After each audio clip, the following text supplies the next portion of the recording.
Dubai दुनिया का ऐसा शहर है जहां पर किसी न किसी कारण से, किसी न किसी बहाने से आपका आना हो ही जाता है। अगर आप आना ना भी चाहें तो शहर आपको ज़रूर बुला लेता है। तो आज एक बार फिर मौजूद है दुबई में, लेकिन अब बात करेंगे थोड़ी इंडिया से कनेक्टेड। थोड़े दिनों पहले आपने खबर ज़रूर देखी, सुनी, पढ़ी होगी किसी न किसी तौर पर, या सोशल मीडिया पर स्क्रॉल होते हुए निकल गई होगी कि एक बिल्डिंग आ रही है जिसका नाम जो बॉलीवुड के बादशाह हैं किंग खान, शाहरुख खान साहब, उनके नाम पर है। अब बताया यह गया कि ये दुनिया की पहली ऐसी टावर है जो किसी सेलिब्रिटी के नाम पर आ रही है। तो ऑफ कोर्स वो बड़ी खबर बनी और चर्चा में भी रही। शाहरुख खान साहब का एक जो स्टेटमेंट है वो भी बड़ा वायरल हुआ कि मेरे बच्चे जब गुजरेंगे वहां से, देखेंगे उस बिल्डिंग को, तो बताऊंगा कि देखो ये मेरे नाम पे बिल्डिंग है। खैर, ये बात तो हो गई शाहरुख खान साहब की। बड़े सेलिब्रिटी हैं, बड़े आदमी हैं, पूरी दुनिया में उनकी खूब इज्जत है। लेकिन उतनी ही इंटरेस्टिंग कहानी एक और है। कौन इस बिल्डिंग को बना रहा है? डेन्यूब नाम की एक कंपनी है। अब तो भारत में काफ़ी लोग जानने लगे, बिग बॉस में देख लिया, और भी जगह देखा। लेकिन उससे भी इंटरेस्टिंग है उनके जो फाउंडर है उनकी कहानी, रिजवान साजन। अब ये नाम भी मैं नहीं कहूँगा बहुत नया रह गया, क्योंकि रिजवान साहब सोशल मीडिया पे बहुत एक्टिव है और इस समय जो सोशल मीडिया पे एक्टिव है उसको सब जानते हैं। लेकिन फिर भी बहुत कुछ ऐसा है जो उनके बारे में उन्हीं से जाना जाए तो बात ही कुछ और होगी। तो आज दुबई में उन्होंने ही हमें आमंत्रित किया। बात जरूर शाहरुख की होगी, जो उनका कमर्शियल टावर लॉन्च हो रहा है दुबई के अंदर, लेकिन इस बहाने हम उनसे भी थोड़ी उनके बारे में भी और गुफ्तगू करेंगे, थोड़ी चर्चा करेंगे। तो रिजवान सर, बहुत बहुत स्वागत है आपका CNBC आवास पर, और आपने हमें यहाँ बुलाया, बहुत बहुत शुक्रिया। Thank you for coming. आप लोग आए, इतना अच्छा लगा मुझे, and I am so glad you could make it and we are able to talk here. Right, तो चलिए शाहरुख से ही शुरू करते हैं। तो जैसा मैंने जिक्र किया कि ये दुनिया का पहला कमर्शियल टावर होगा, या दुनिया का कोई भी रेजिडेंशियल या कमर्शियल बिल्डिंग होगा जिसका नाम किसी सेलिब्रिटी पे, तो ठीक है, एक एंडोर्समेंट वगैरह चलता रहता है। लेकिन ये शाहरुख खान साहब के नाम का आइडिया, उस पर बिल्डिंग बनाना, ये कैसे आया? ये ऐसे हुआ कि मेरी मुलाकात शाहरुख से हुई एक फ्लाइट पे, and we were travelling on the same flight to Dubai, and hi hello हुआ मेरा। मैंने आई वुड से अनजाने में या गलती से मेरी वाइफ को बताया कि पता है मेरे साथ में कौन है? तो बोला कौन है? बोले शाहरुख सर है मेरे साथ में। शाहरुख तुम्हारे साथ में ट्रैवल कर रहा है? मैंने कहा मेरे पास ही बैठा है, आसिफ पास भी बैठा हुआ है। बस तुमने मेरे बारे में बताया कि नहीं बताया? मैंने कहा यार मैंने नहीं बताया उनको अभी तक। तो तुमने क्या बात की? मैंने कहा हाय हेलो हाल हुआ, सलाम दुआ हुई खाली। तुमने मेरे बारे में क्यों नहीं बताया कि मैं उनकी इतनी बड़ी फ़ैन हूँ और उसकी इतनी इज्जत करती हूँ? मैंने कहा ठीक है, नहीं बताया था मेरा, बिकॉज नहीं ख्याल आया। नहीं तुम जाके बताओ। मैंने कहा मेरी बातचीत हो चुकी है, अभी वापस मैं नहीं जा सकता उनको डिस्टर्ब करने के लिए। उन्होंने मुझे इतना इंसिस्ट किया। She was actually not doing well, she थोड़ी तबीयत उनकी ख़राब थी, तो लंदन में ट्रीटमेंट हो रहा था उनका। अब जाओ। अभी मुझे समीरा को नाराज़ नहीं करना था, तो मैंने फिर पूजा को बोला मुझे शाहरुख से बात करनी है 1 मिनट के लिए, और मेरे लिए नहीं, समीरा के लिए, जो लंदन में भी ट्रीटमेंट है। तो मेरी बात हुई उनसे फ्लाइट के अंदर, एंड उन्होंने मुझे एक ही बात बोला, तो रिजवान तो घर कभी पहुंच रहे हैं? मैंने कहा आधे घंटे में। बोला शाहरुख जी ने आपसे कहा? शाहरुख ने कहा तो घर कब पहुंच रहा है? तो बोला आधे घंटे के अंदर। बोला समीरा कहाँ है? बोला लंदन में, मैं हूँ दुबई में। अच्छा तू घर पहुंच, मैं तेरे को फ़ोन करता हूँ और मुझे समीरा से बात करनी है। अब मुझे तो लगा कि ये फ़ोन शायद आएगा नहीं आएगा, मुझे नहीं पता है, लेकिन फ़ोन आ गया। समीरा को जूम कॉल से हमने लिया और समीरा को सरप्राइज़ दिया। अस्सलाम वालेकुम समीरा, कैसे हो आप? मुझे बताया रिजवान ने आप ठीक नहीं है, तबीयत तुम्हारी, मेरी दुआ है। फिर उन्होंने कम से कम 20 या 25 मिनट बात की समीरा से। 25 मिनट्स, रात को 12 साढ़े 12 की बात, बिकॉज हम लोग 12 बजे आए थे, 11:30 बजे लैंड किया। बाय द टाइम 12 बजे घर पहुँचे तो 12:30, इतना late. She spoke to Sameera वहाँ पे। तो उस वक्त बड़ा अच्छा लगा मुझे। आई मीन ऐसा कोई जेस्चर होता है, बिकॉज आपके साथ भी ऐसा बहुत सारे लोग बोलते होंगे जी कि किसी की तबीयत खराब है तो नॉर्मली आप क्या करोगे? मैं दुआ करूंगा तुम्हारी वाइफ के लिए और प्रे करूंगा उनके लिए कि जल्दी अच्छी हो जावे। This is what, but Shahrukh being Shahrukh, which everybody talks about him, how humble he is, he spoke to Sameera. तो बात दिल में रहेगी। तो और मेरे दिल में मैंने कहा यार शाहरुख से कुछ ना कुछ तो काम करूंगा मैं आगे जाके। ओके। एंड फिर अचानक से मुझे 6 बजे एक सपना आया। सपना आया आपको? और ये फैक्ट है कि मेरा एक कमर्शियल टावर बन रहा था, जो भी लॉन्च किया मैंने। मैंने लगा इसके ऊपर मैं शाहरुख टावर बनाऊंगा कैसा रहेगा। और सपना इसलिए आया कि एक जर्नी हम लोग दोनों की है। 33 इयर्स हमने स्टार्ट किया था, उसने 33 इयर्स, मैंने 33 इयर्स। विद दिल्ली आया मुंबई से, मैं मुंबई से दुबई आया। किस तरह से हम लोग कुछ भी लेके नहीं आए और आहिस्ता आहिस्ता अपने को एक, तो वो एक मेरे दिल में बैठा कि क्यों ना मैं इनके साथ एक एसोसिएट करूं। फिर मैंने फिर से मैसेज डाला कि मेरे दिमाग में ऐसा आ रहा है Shahrukh, what do you think. Okay, तो बोले आइडिया तो इंटरेस्टिंग है, मैं एक अगले महीने आ रहा हूँ, बात करते हैं। मैंने कहा अगले महीने तक टाइम नहीं है मेरे पास, बिकॉज मुझे लॉन्च करना है। Let me come now to Mumbai and let us take it forward. Okay, उनके घर पे गया, बातचीत की प्रेजेंटेशन के साथ कि इस तरह से मेरे दिमाग में है और क्यों करना चाहता हूँ और मुझे क्यों ये नाम चाहिए। So this talks we had, but then he said okay give me some time, let me just understand legal में क्या प्रॉब्लम, लीगलिटीज लीगल देख के मैं आपको बताता हूँ। ओके, 3-4 दिन के बाद उन्होंने मुझे जवाब दिया, यस हाँ कर दिया। कर सकते हैं इसको, Okay.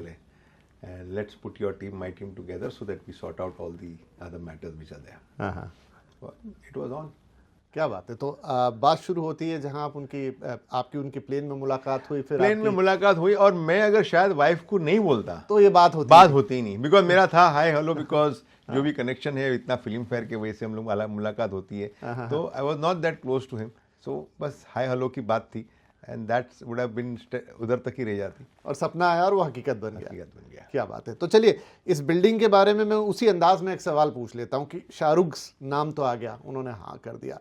अभी जो आप टावर बना रहे हैं, हमने भी देखा वो तस्वीर, बड़ी खूबसूरत सी, बहुत प्यारा सा डिज़ाइन है। शाहरुख का पर्सोना, मतलब एक गजब के अदाकार तो वो हैं ही, एक्टर तो वो हैं ही, लेकिन अदरवाइज भी उनकी जो क्वालिटी है, जैसे आपने कहा बहुत अच्छे इंसान हैं, या आप बोलते हैं तो अलग ही अंदाज होता है, तो मतलब एक बहुत ही जुदा किस्म की पर्सनैलिटी है। उनका वो पर्सोना आपकी बिल्डिंग में कैसे रिफ्लेक्ट हो रहा है शाहरुख के अंदर? अब हम यहाँ बिल्डिंग की बात करते हैं। बिल्डिंग के बाद जब हमने डिसाइड किया कि शाहरुख टावर बनेगा ये, तो फिर मेरे बेटे को इन्वाइट किया। मैंने कहा बेटा ये शाहरुख टावर बन रहा है, मुझे ये बेस्ट बनवाना है। ओके। एंड मैं आदिल जो बेटा जो है मेरा, उन्होंने काफ़ी स्टडी किया दुनिया के सारे बिल्डिंग्स, जहाँ पे उसने लास वेगस पे, मियामी पे, जितने लंदन में, जहाँ जहाँ अच्छी अच्छी शंघाई में जहाँ पर आप बिल्डिंग बनी हुई है, सारी बिल्डिंग को स्टडी करने के बाद फिर डिज़ाइनर को बोला देखो मुझे ये बिल्डिंग बनाना है और ऐसा बिल्डिंग बनना चाहिए कि जो भी ये बिल्डिंग को देखेगा वो प्राउड फील करेगा। एंड दैट्स हाउ ये बिल्डिंग का हमने किया, बिकॉज 2 लेजेंड लोग आके एक बिल्डिंग बना रहे और वो building can not be an ordinary building. When I say because Shahrukh is a big legend, मैं तो उसके पीछे पीछे एक छोटा सा जो मैंने काम किया, तो अपने आप को मैं लेजेंड बोलने की थोड़ी सी मैं I am taking that liberty, but that 2 people joining together and making that tower, I wanted to make the best. And that's how you see it's like a hanging tower. एक portion के बाद आपको लगेगा कि ऊपर का portion hang कर रहा है, तो वैसा टावर बनाया। कमाल की बात है। काफ़ी सारे लोग इंटरेस्टिंग होंगे इसमें। आज मैं जब आ रहा था तो एयरपोर्ट पे मैंने एक एडवर्टाइज देखा जिसमें लिखा था 4.15 लाख पर मंथ। वैसे भी आपकी जो कंपनी है वो अपने पेमेंट प्लान्स के लिए जाननी जाती है, तो क्या होगा इसके अंदर, कैसे मिलेगा ये 4.15 लाख? क्या है, क्या होता है? ये स्टार्टिंग प्राइस है। स्टार्टिंग प्राइस कुछ 1.7 मिलियन दिरहम का था। अच्छा। तो वो तो खत्म हो गया पूरा स्टॉक। तो अभी 2 मिलियन के आसपास वाला है वो 4.5 लाख, 4.5 4.6 वाला स्टॉक थोड़ा बहुत बचा हुआ है। ओके। तो क्या मतलब इसमें क्या अवेलेबिलिटी होगी, क्या चीज़ें होंगी? अगर थोड़ा सा, अगर कोई सुन रहा है इस समय दर्शक जो इस चीज़ को देख रहा है, कुछ उसकी इच्छा हो, तो कैसे आप बताएंगे कि क्या मिलने जा रहा है इसके अंदर? इसके अंदर कुछ नहीं बचेगा, कुछ नहीं बचेगा। जब तक कि आप रिले करोगे तब तक कुछ फिर भी मतलब यही है कि अगर किसी ने पेमेंट नहीं किया और किसी ने अगर उसको मिल गया किस्मत से, तो we are talking about 5 crore में एक ऑफिस मिल सकता है उसको। ऑफिस स्पेस जो कि तकरीबन अप्रोक्सीमेटली 500 स्क्वायर फीट होगा। 500 स्क्वायर फीट का होगा। एंड उसके अंदर फिर आपको पेमेंट प्लान जो आपको 1% पर मंथ होगा, यानी 5 लाख पर मंथ होगा उसके अंदर। राइट। और आप कह रहे हैं कि इसमें मेजॉरिटी तो गॉन है, लेकिन फिर भी अगर कोई चाहे तो कोशिश कर सकता है। अगर कोई किसी कैंसलेशन में आया तो उसको मिलेगा। अच्छा, बड़ा इंटरेस्टिंग है रिजवान सर। अब इस पूरी बातचीत में ये पर्सपेक्टिव जोड़ना, शाहरुख आ रहा है शेख जायद रोड पर दुबई के अंदर, आपने तो इतना सारा अभी तक रेजिडेंशियल यहाँ डिलीवर किया है। Dubai as a property market, Indians तो हमेशा यहाँ नंबर 1 बायर रहे हैं, अब पूरी दुनिया के लोगों की नज़र भी है। और दुबई की प्रॉपर्टी ने कई साइकिल्स देखे हैं, आई थिंक सबसे उम्दा साइकिल जिसे मैं कहूँ वो अभी देख रही है। अप एंड डाउन्स भी आए, लेकिन यहाँ से अगर मैं दुबई के प्रॉपर्टी मार्केट को देखूं, आपकी नज़र में वो कैसा दिखता है? बहुत अच्छा दिख रहा है, बिकॉज दुबई की मार्केट काफ़ी ऊपर जाने वाली है. Already it is going by 15-20% every year, and मैं समझता हूँ prices in Dubai still much cheaper than compare to many cities in the world. जैसे मैं कहूँगा, अगर आप लंदन से कंपेयर करो, हम सस्ते हैं. सिंगापुर, हांगकॉन्ग से सस्ते हैं, न्यूयॉर्क से सस्ते. यूरोप में आप कोई भी सिटी में जाओ, उससे हम सस्ते हैं. वहाँ लंबा क्यों जा रहे हो आप? मुंबई और गुड़गांव से कंपेयर करो, वहाँ से भी हम सस्ते हैं. आधा प्राइस है मुंबई और गुड़गांव से, अगर एप्पल टू एप्पल कंपेयर करो तो.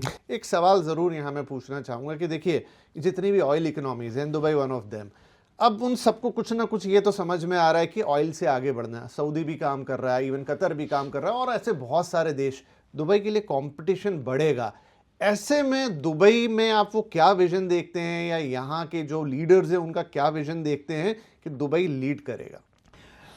सऊदी, कतर डेफिनेटली अच्छी सिटी है, अच्छी कंट्री है, और वहाँ पे भी कंपटीशन आएगा. लेकिन Dubai will always by far excel, because यहाँ का कल्चर पूरा अलग है. It's more of westernise culture. Arab world है, लेकिन ओनली 10% अरब है, 90% एक्सपैट्स है. तो वो हिसाब से आपको कंफर्ट लेवल जो होगा यहाँ पे दुबई में for an expert will be much better. यहाँ पे स्पेशली अपने इंडियंस के लिए जो देख रहे हैं, ऐसा लगेगा ही नहीं है कि आप इंडिया के बाहर हो. यहाँ का खाना, रहना, पहना सब, यहाँ पे पूरा बॉलीवुड कॉन्सर्ट्स, यहाँ पे क्रिकेट मैचेस इस तरह से होता है कि यू नेवर फील कि you are out of India. So वो तो एक अलग ही मोड पे यू फील के दुबई कंपटीशन आएगा, लेकिन मेरे ख्याल से बहुत टाइम लगेगा बाकी कंपटीशन. अच्छा, तो एक सवाल उसी से जुड़ा मैं आपके शाहरुख के बारे में पूछ लेता हूँ कि बड़ी इमोशनल सी कहानी जो आपने पीछे बताई शाहरुख के बारे में, लेकिन एक इन्वेस्टर इमोशन से थोड़ा आगे देखेगा, तो उसके लिए रेंटल यील्ड, कैपिटल एप्रिसिएशन, ये सारी चीज़ें वो क्या उम्मीद करे? Location of the tower is on the Sheikh Zayed Road. Top most location जिसको बोलते हैं ना मुंबई का नरीमन पॉइंट. ओके, वो लोकेशन पे आपका ऑफिस है, और उसके अलावा जो एमिनिटीज है वो भर भर के डाली है. बिल्डिंग का फसाड आपने देखा है, इतना खूबसूरत बनाया हुआ है. तो बेसिकली एक कस्टमर जो इन्वेस्ट करना चाहेगा या रहना वहां पे रेंट पे लेना चाहेगा, वो एक सुपर लग्जरी बिल्डिंग में वो अपार्टमेंट ले रहा है. एंड ऑफ कोर्स उसके साथ शाहरुख का नाम जुड़ा हुआ है. So investment point of view I feel इसका एप्रिसिएशन बहुत फास्ट होगा. इसका रेंटल भी दूसरी बिल्डिंग से ज्यादा आएगा, बिकॉज एक प्राउड फीलिंग होगा अगर आपने उस ऑफिस के अंदर अपनी बिल्डिंग ली, वेदर रेंट पे ली या आपने खरीदी, कि आपका ऑफिस कहाँ है. तो जिस तरह से आप बोलते हो बुर्ज खलीफा में मेरा ऑफिस है, उस तरह से आप बोलोगे शाहरुख में मेरा ऑफिस है. रिजवान साहब, ये शाहरुख की तो बात हो गई, लेकिन जब हम डेन्यूब की बात करें या इस टावर की बात करें, और आपकी कहानी के बिना, आपके बिना ये पूरी बातचीत अधूरी रहेगी.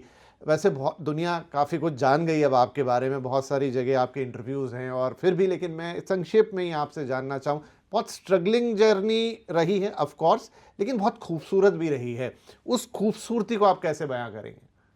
आई थिंक हमेशा जब भी प्रॉब्लम आया ना, उसको कहीं ना कहीं सोल्यूशन निकालने की कोशिश की. I have never a person who is laid back के पता नहीं यार अभी कैसा करेंगे. उसका कहीं ना प्रॉब्लम आया तो उसको सॉल्व करने की कोशिश में बाहर निकल के आया हूँ. तो बचपन से जब से कुवैत में गया हूँ तब से ऊपर ही ग्रोथ देखा हुआ है. प्रॉब्लम जरूर आए मार्केट के मेरी लाइफ के अंदर, लेकिन जब भी प्रॉब्लम आए तो और उभर के बाहर निकला हूँ. तो कोई एक चीज़ सर, जैसे मैंने सुना बातचीत में आपने कहा, या इवन आदिल ने भी बताया कि आप रोज 10 से 10 काम करते हैं और कभी छुट्टी नहीं लेते. दैट इज़ वन थिंग, या उसके ऊपर भी? क्योंकि ऐसे बहुत सारे लोग हैं जो शायद काम तो हमेशा करते हैं, लेकिन सबको ऐसी सक्सेस नहीं मिलती. कुछ अलग से काम करता हूँ मैं. हमेशा यूएसपी मेरा निकालता हूँ. ट्रेंड शटर मतलब 1% हमने पेमेंट स्टार्ट किया, फिर फुल्ली फर्निश किया, अभी ये टावर सेलिब्रिटी के नाम से. तो कुछ ना कुछ नया सोचता हूँ ताकि मार्केट के अंदर सबसे ऊपर रहे, बिकॉज मार्केट में सबसे ऊपर रहना इज मोस्ट इम्पोर्टेंट. ओके, और उसके लिए आपको कुछ नया अगर वही काम करोगे तो आप खत्म हो जाओगे थोड़े साल के बाद. यू आर ऑलरेडी 62, जो आप लगते नहीं है, और काम करने का इतना ज़बरदस्त जज्बा है. चलिए 10 साल पकड़ लेता हूँ. 10 साल बाद रिजवान साजन खुद को कहाँ देखते हैं? Number 1 in Dubai? नहीं, नंबर 1 तो बहुत लोग मेरे से बड़े बड़े लोग हैं. तो बस मैं यही चाहूँगा कि जो कर रहा हूँ उसी तरह से करते जाऊँ. और मेरा मेन मकसद नंबर 1 या नंबर 2 की जगह पे आई वुड रादर प्रीफर कि मैं जो अपार्टमेंट बेचता हूँ या ऑफिस बेचता हूँ, ऐसा क्वालिटी दो लोगों को कि याद रखे जिंदगी भर मेरे जाने के बाद भी, यार ये हमने डैन्यूब से खरीदा, ये रिजवान सर से खरीदा, और हम कितने खुश है कि कितने लकी, उनके बच्चे याद करने चाहिए मुझे, and that is my intention. आज भी वही है मेरा कि जो भी डैन्यूब में घर लेगा, he should be happy about it. तो एक आखिरी सवाल सर, क्योंकि आप कह रहे हैं कि जो डैन्यूब में घर लेंगे खुश रहेंगे, आपका कनेक्शन इंडिया से है, आप मुंबई से हैं, आपकी पूरी कहानी वहाँ, आपने अब शाहरुख को भी उसमें जोड़ लिया, इंडिया आने का कोई प्लान? इंडिया ऑफ कोर्स आने का प्लान है, लेकिन जैसे मैंने बताया फिलहाल हम इतने बिजी है दुबई के अंदर, मैं समझता हूँ 2-3 साल तो डेफिनेटली बिजी रहेंगे यहाँ पे, और 4-5 साल भी रह सकते हैं जिस तरह से जा रही है मार्केट। जैसा है मार्केट स्लो होगा, पक्का आ रहा हूँ इंडिया। चलिए ठीक है, तो इंतजार रहेगा रिजवान सर, और बहुत बहुत शुक्रिया हमसे बातचीत करने, लेकिन विद अ प्रॉमिस कि ये बातचीत तो हम अभी संक्षेप में कर रहे हैं, लेकिन एक लंबी बातचीत आपके बारे में आपके साथ दोबारा होगी। 100%। Thank you sir, thank you.